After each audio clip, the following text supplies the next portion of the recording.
Un peu plus de 6 ans après l'incendie de Lubrizol, Santé publique France a publié une nouvelle fois une étude sur les conséquences sur la santé des habitants. Noémie Maro-Saferis, bonsoir. Bonsoir. Cette fois-ci, ce sont les maladies cardiovasculaires qui sont au cœur du rapport.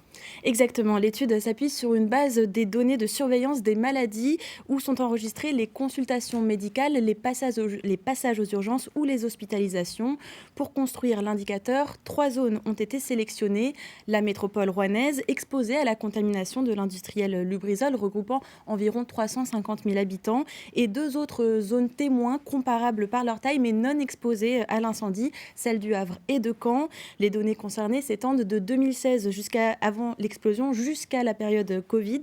Elles ont été analysées par une équipe d'épidémiologistes et de statisticiens, appuyée avec un comité de médecins du CHU de Rouen et un toxicologue.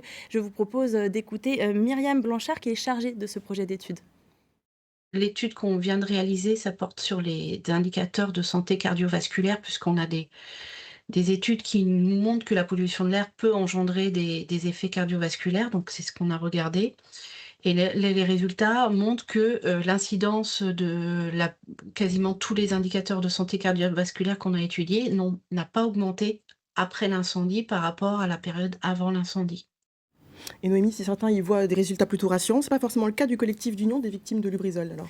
Oui, contacté par téléphone, le collectif citoyen regrette surtout l'absence d'un suivi personnalisé des victimes directes de l'incendie, qui avaient fait des démarches juste après les événements d'aller consulter un médecin. Parmi les personnes concernées, certaines ont par exemple déménagé de la région et ne sont donc plus comptabilisées dans les données de cette étude.